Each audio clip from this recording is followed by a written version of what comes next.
윤석열 대통령이 거부권을 행사하면서 법무부에서 보도자료를 배포한 바 있습니다. 아마 기자분들은 다 읽으셨을 겁니다.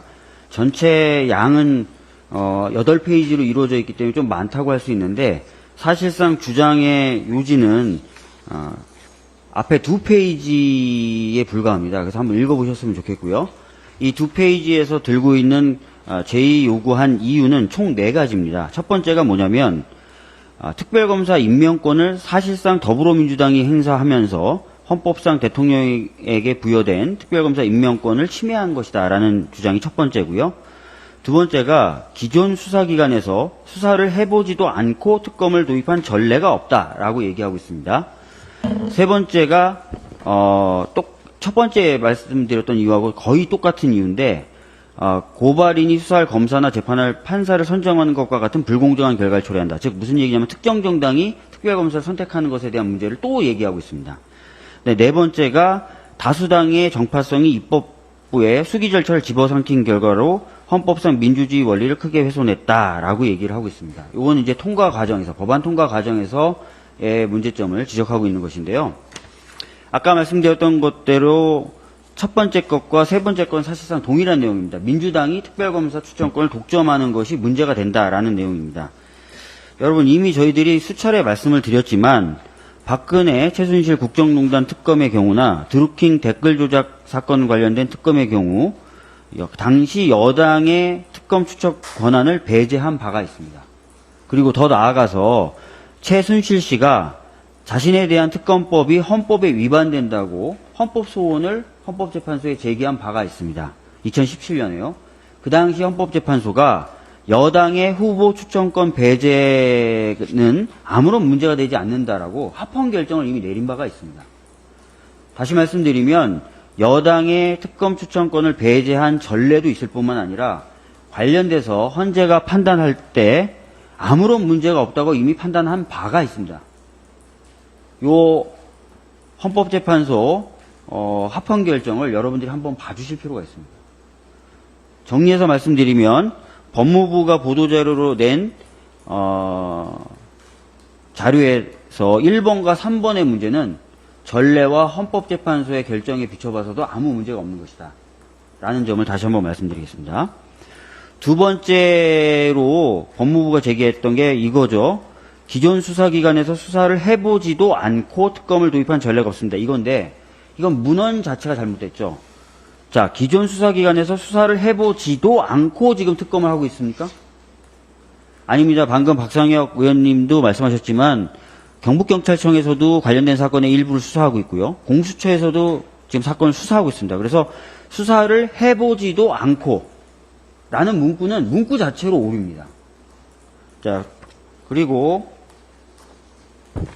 이미 저희들이 말씀드렸지만 기존의 특검의 경우에 대부분 수사 과정에 있었던 사건들을 특검으로 넘긴 것입니다.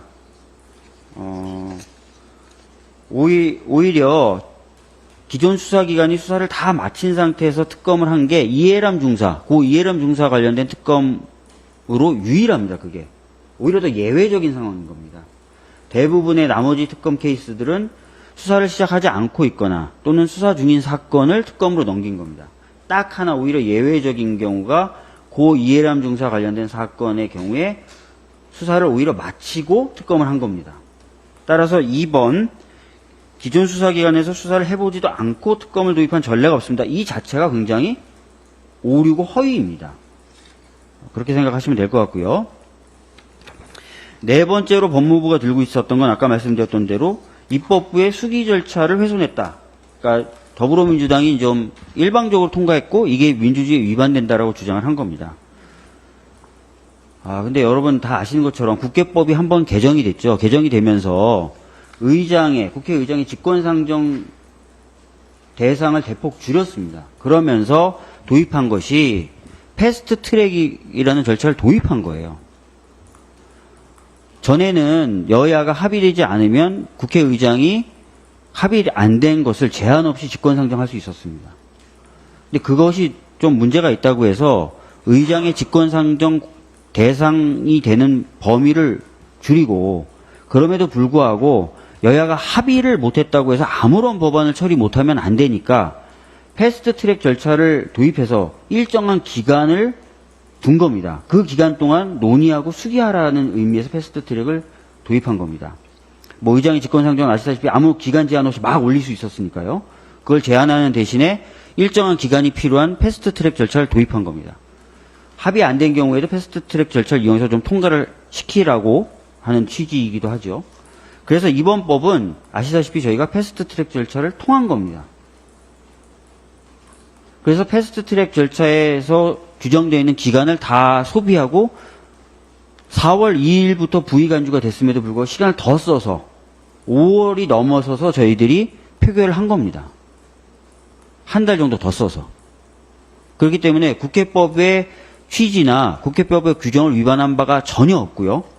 국민의힘은 지금 와서 논의하자고 하지만 이 패트에서 보장되어 있는 수기 기간을 그냥 허비한 겁니다.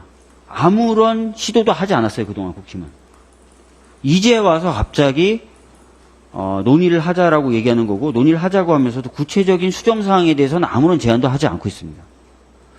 따라서 입법부의 수기 절차를 집어삼킨 건 국민의힘입니다. 저희는 마련된 절차를 다 밟았고 기회가 있었음에도 불구하고 그 기회를 활용하지 않았던 국민의힘 오히려 비판을 받아야 된다라는 말씀을 드리겠습니다. 그래서 이 네 가지 법무부가 들고 있는 제2요구 사유는 전부 타당하지 않고 오히려 사실과 다른 부분이다라는 말씀을 드리도록 하겠습니다. 법무부가 낸 보도자료는 아니지만 그동안 국민의힘에서 들었던 이유도 있습니다. 하나는 브리핑 조항이 독소 조항이다라고 얘기를 했습니다.